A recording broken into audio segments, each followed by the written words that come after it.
Ministre des Finances suscite polémique et controverse. La cause, deux communiqués du procureur de la République auprès du tribunal de grande instance hors classe de Dakar qui doute d'une mort naturelle du défunt. Il a ouvert une enquête. Sa famille, à travers son avocat, réclame deux mots, paix et apaisement. Ce soir, dans cette édition, nous nous intéresserons aux conditions de travail des femmes de ménage, les domestiques qui rencontrent d'innombrables difficultés, revenus mensuels dérisoires, absence d'assistance sociale, sanitaire et juridique. Une large fenêtre autour de ce thème va être ouverte ce soir en fin d'édition. Voilà, mesdames et messieurs, pour le titre. Le développement, c'est tout de suite.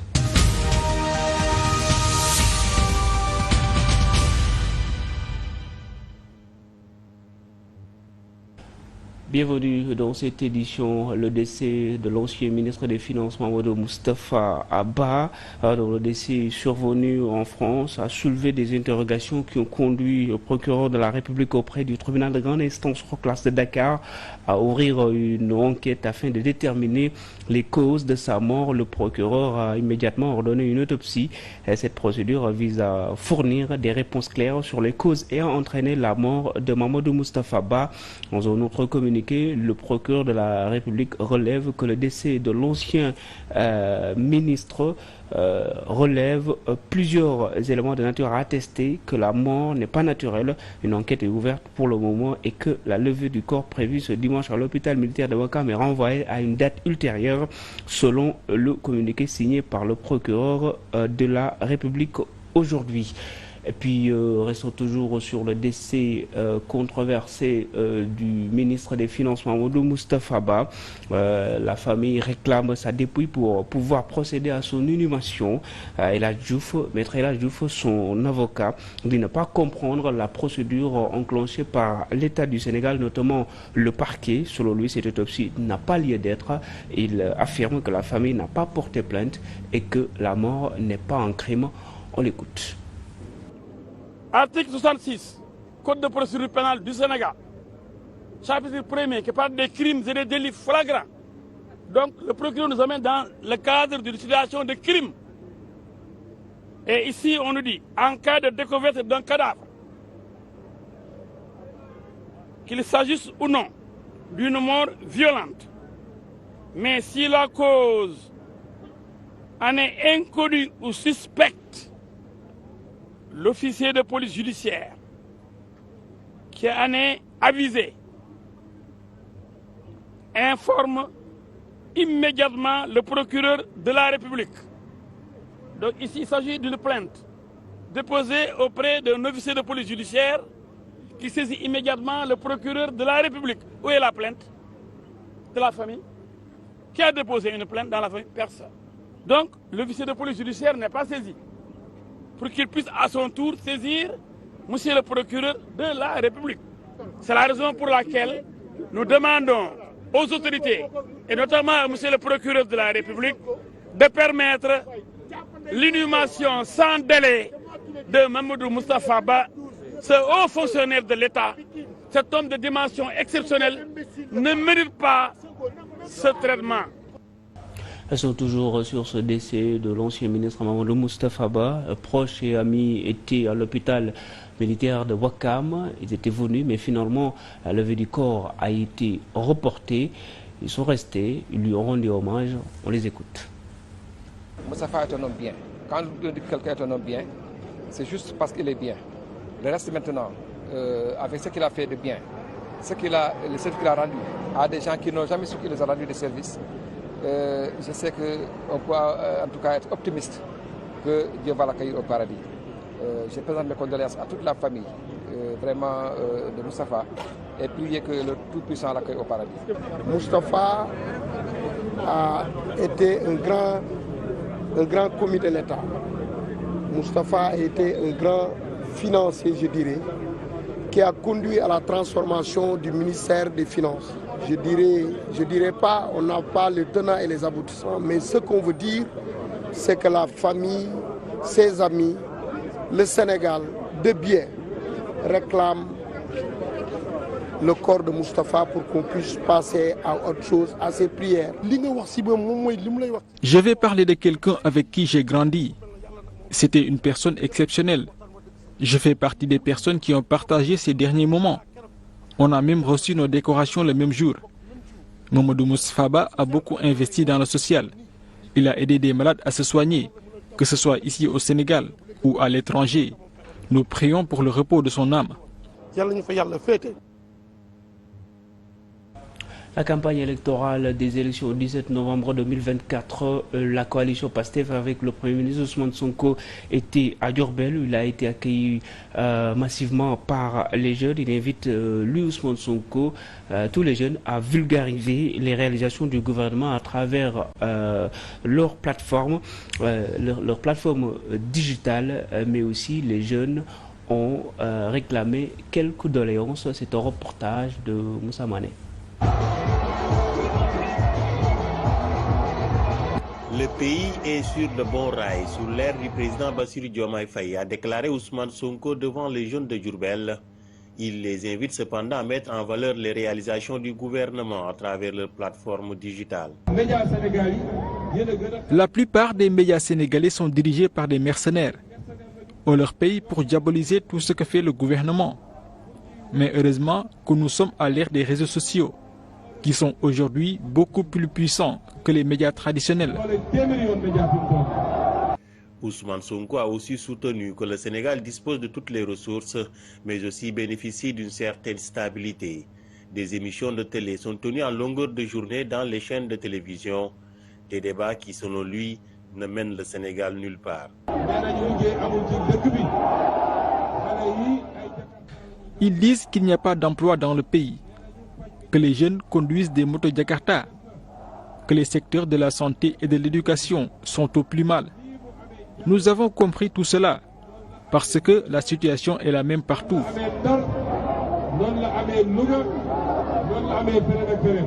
En caravane dans le Ndiarème, en compagnie des fils du terroir, Ousmane Sonko a donné rendez-vous le 17 novembre prochain à la jeunesse diourbelloise.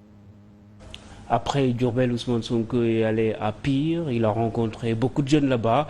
Il a aussi soulevé les questions économiques et sociales. Il veut que les jeunes de Pire votent pour lui pour les élections du 17 novembre. On écoute Ousmane Sonko toujours.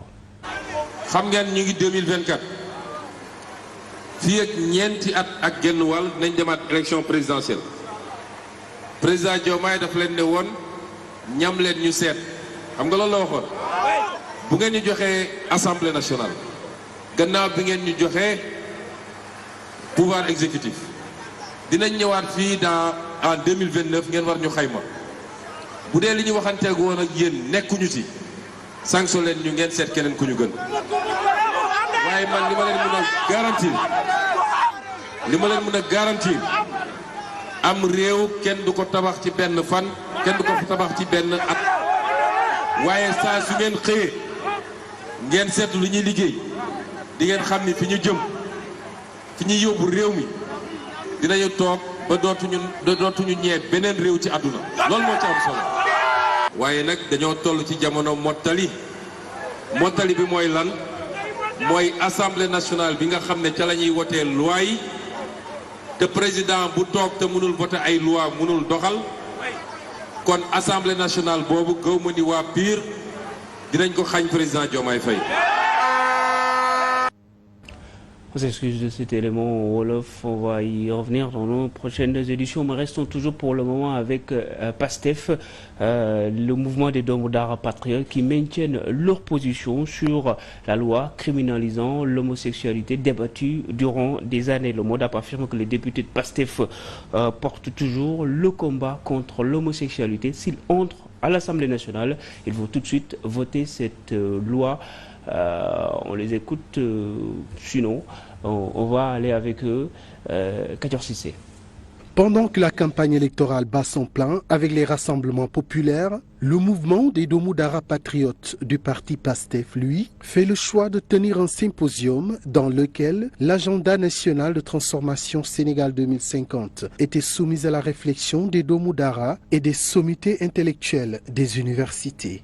Alors cette jonction sera un level très important pour convaincre les plus sceptiques en leur expliquant de manière très clair la définition de la politique du Sénégal d'ici 2050. Donc notre cible, c'est les sommités intellectuelles, ce sont les Sénégalais lambda, ce sont ceux qui ne fréquentent pas les meetings populaires. Une occasion pour le MODAP de déconstruire l'idée selon laquelle ce nouveau régime serait anticonfrérique. Ici dans la salle, nous avons l'imam Geladjouka. Il dirige le mouvement Al-Falah. Derrière moi, vous savez, il y a Serigne Khadim Mbacké, Serigne Amdi Mbacké, il y a Serigne Baye Serigne Niang. Tout à l'heure, il y avait Bachir Ndiaye qui vient de la grande famille de Tivaouane. Ça, c'était la diabolisation. Mais en réalité, la plus grande densité de familles religieuses au Sénégal se trouve dans le MODAP et naturellement dans le PASTEF. Le brûlant sujet relatif à la criminalisation de l'homosexualité récemment soulevé par l'opposition s'est également invité au débat. Mais le MODAP réitère la position de PASTEF et de son leader sur la question. Un grand événement a été organisé il y a de cela quelques années. Le seul leader politique qui a été de la partie et qui a pris une position sans équivoque était le président Ousmane Sonko. Donc cela explique à suffisance que quand il pouvait le faire à ce moment-là très difficile, quand il aura une majorité écrasante, ça ne sera plus un problème pour lui. Une fois à l'Assemblée nationale, les députés investis par MODAP comptent mener une bataille farouche contre tout ce qui va à l'encontre de nos valeurs. Le mouvement Benno Bokk Sénégal appelle tous les candidats à la retenue pour une fin de campagne apaisée. Le M2BS souhaite ainsi que les élections se tiennent dans le calme et en sérénité. Nous écoutons à ce propos la secrétaire générale Hadi Diop. Le mouvement Benno Bokk Sénégal milite pour la paix. Voilà, parce qu'en général, ceux qui font la violence, ceux qui amènent la violence, en fait, ils font que saper les élections. Ils veulent tout simplement saper, ils veulent saboter. Parce qu'ils savent qu'ils n'ont pas la majorité. Donc, ils font tout pour saboter ces élections-là. Voilà, pour montrer qu'en fait, le camp du pouvoir, dans le camp du pouvoir, il y a des gens qui sont violents, alors que ce n'est pas le cas. Voilà, c'est eux qui provoquent. Ben, c'est parce qu'il y a certains politiciens qui ont longtemps, nous avons longtemps eu des gouvernants en fait qui n'ont pas su mener ces politiques à bien. Nous avons des ressources, l'Afrique est très riche, mais malheureusement, le problème se pose au niveau de nos gouvernants. C'est la gestion qui pose problème. Restons toujours dans la campagne électorale à Nianguédi, dans la commune de Podor, à Amadou Ba, à tête de liste de la coalition Diamar Ndiérigne, a visité les populations de l'île de Morphil, frappées par les inondations dues aux crues du fleuve Sénégal. Le leader, l'ancien Premier ministre, leur a manifesté sa compassion après avoir constaté les dégâts causés. Nous sommes venus à Nianguédi dans le cadre de la campagne de proximité. Je pense qu'une campagne électorale doit être un prétexte, au-delà des caravanes, au-delà des meetings, de faire un travail de terrain. Nous constatons ici 2 à 3 choses. La première chose, c'est le pont. Les travaux sont à l'arrêt. Le pont avait pour objectif de relier quand même la commune de Nianguédi à la route nationale. Aujourd'hui, c'est enclavé. Voilà, nous sommes descendus à pied. Vous-même, vous avez dû le constater pour aller dans le village. Et de l'autre côté, il y a l'eau. Et là, on a vu un peu les remontées d'eau. Les crues sont là. C'est encore là. Cette mosquée qui est là derrière nous était un lieu de prière de Cheikh Oumarou Foutiyou Tall. Voilà, maintenant c'est une mosquée qui est abandonnée. Nous invitons à nouveau le gouvernement à s'occuper des questions liées aux inondations. Je pense que c'est une priorité absolue.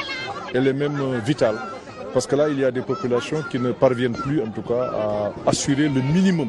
Donc cela me semble être important. Voilà les 2 axes sur lesquels je voulais communiquer. Après le meeting d'hier, mais là nous sommes descendus sur le terrain et nous invitons le gouvernement à le faire. Il faut aller sur le terrain, voir les préoccupations des populations. Tout n'a pas été fait et tout ne sera jamais fait. Mais il y a quand même un minimum sur lequel on doit s'accorder pour pouvoir poursuivre les travaux. C'est un pont qui est à l'arrêt depuis 7 mois. Ça pose problème. Les crues sont là. Il faut régler cette question.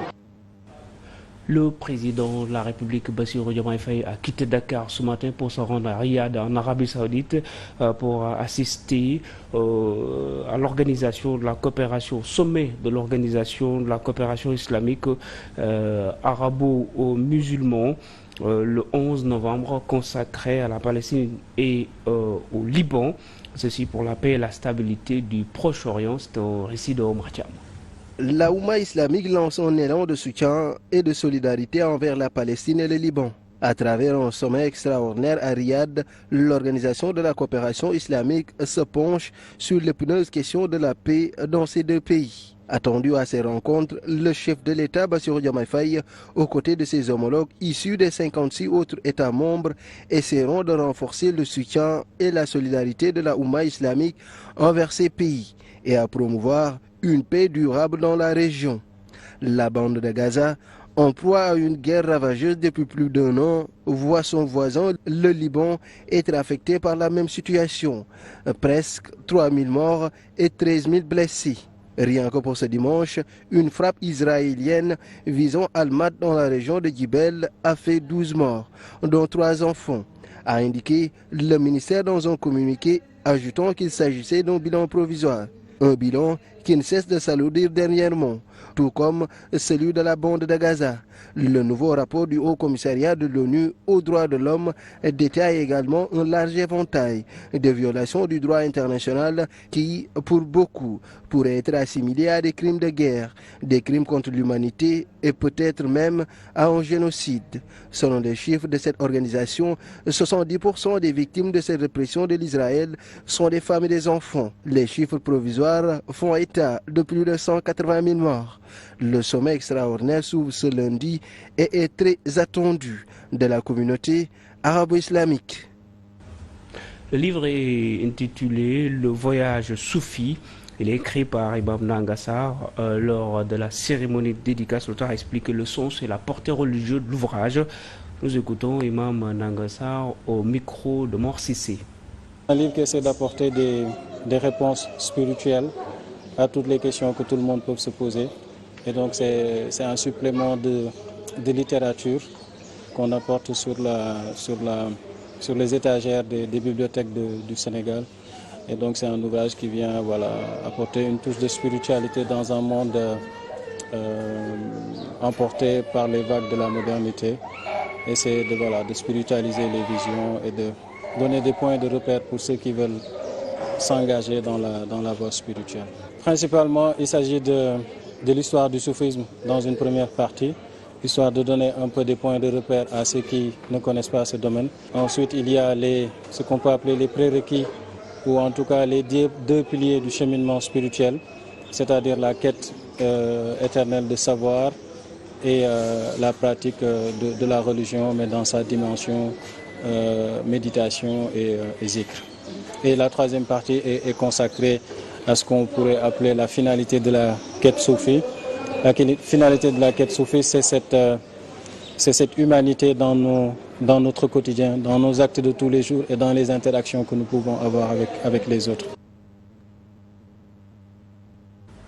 Cette information concernant l'université avec le collectif universitaire pour la démocratie qui dénonce la décision du directeur du Centre des œuvres universitaires de Dakar d'interdire des rencontres citoyennes prévues à l'université Cheikh Anta Diop dans le cadre des élections législatives.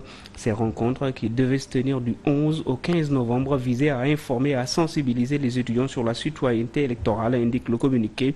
Le CUD conclut en appelant les autorités à favoriser un climat de confiance pour aider les Sénégalais à surmonter les tensions actuelles plutôt qu'à les exacerber.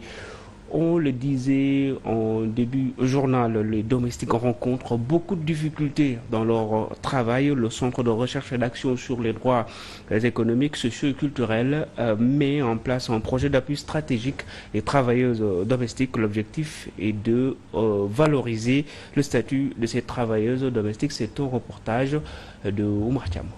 Femmes de ménage, babysitter, concierge à domicile, nettoyeur entre autres, ils ont en commun d'être commis pour une tâche spécifique dans une maison ou autour. Un travail énergivore et presque pas du tout payé. Il y a moins de 2% des travailleuses domestiques qui ont accès à l'éducation à un niveau supérieur. Donc la plupart de ces travailleuses domestiques ont un faible niveau d'éducation. Ce qui est aussi alarmant, c'est le niveau extrêmement faible de la rémunération. Pour 85% au moins des travailleuses domestiques. Une activité non structurée, laissant libre cours à toute forme de violence, souvent physique. Il est temps qu'on mette les centres d'écoute et d'accueil concernant la formation des domestiques. Parce que si on les forme, validés par un diplôme, la deuxième chose est de sensibiliser maintenant le patronat qui est nous, à titre informel, les sensibiliser sur l'arrêté ministériel qui existe et qui fixe un barème de salaire. 50 à 90% selon les pays, les travailleuses domestiques, par exemple, subissent des violences basées sur le genre, que ce soit des violences morales ou des violences physiques. En plus d'une absence totale de couverture médicale ou d'assistance juridique, des politiques publiques bien définies s'imposent. Vous voyez une jeune femme qui vient du Sine, du Saloum, du Bawol ou des régions de la Casamance ou du Nord qui arrive à Dakar sans bourse et donc obligée souvent d'accepter à ses heures creuses ou les week-ends de faire un travail de maison et d'être payée dans des situations difficiles. Donc je crois que pour éradiquer le phénomène, il faut qu'il y ait plus de démocratie, de justice, d'équité dans le monde, mais en attendant au moins qu'on puisse avoir des instruments qui peuvent permettre à ce que ceux qui sont dans l'obligation ou dans le besoin de s'adonner à telles activités puissent être protégés et avoir même une couverture sanitaire. Selon une étude à 2 phases menée par CRADES et Frontières sénégalaises. Et nous avons également tiré des leçons de ces 2 premières phases. Donc une 3e phase est une nécessité et ce serait vraiment important pour l'ensemble des acteurs, des parties prenantes. Et ça va nous permettre de renforcer notre collaboration, mais aussi la synergie en Afrique de l'Ouest pour pouvoir aller vers un plaidoyer commun. Dans pratiquement toute l'Afrique de l'Ouest, les domestiques dans les maisons proviennent du monde rural et subissent souvent des conditions de vie très difficiles, avec des salaires minables et sans avenir, ce qu'on appelle globalement un travail non décent. Pour inverser la tendance, la convention collective 189 de l'OIT s'impose. Dans la plupart des pays, on n'a pas de convention collective entre l'employeur et les travailleurs domestiques. Ça aussi, c'est une préoccupation. Le niveau aussi d'intervention des inspections du travail est particulièrement faible. Ça aussi, les données ont montré qu'en réalité, la situation n'a pas changé. Mais le plus préoccupant aussi, c'est que la plupart des pays n'ont pas de législation spécifique visant à protéger les travailleuses domestiques. Ce qu'on a, c'est des arrêtés et des décrets, la plupart du temps qui peinent à être appliqués et souvent qui sont même désuètes et qui sont en déphasage par rapport à la réalité actuelle. Selon la moyenne sous-régionale, le salaire de ces travailleurs domestiques tourne autour de 27 200 francs CFA. Une somme jugée trop peu, mais il s'y attelle en raison de la conjoncture économique ou de la situation dans laquelle l'intéressé se trouve. Merci à Omar Thiam pour cet élément. C'est ce qui met un terme à cette édition. Merci à vous, mesdames, messieurs, qui nous regardez. Bonne soirée.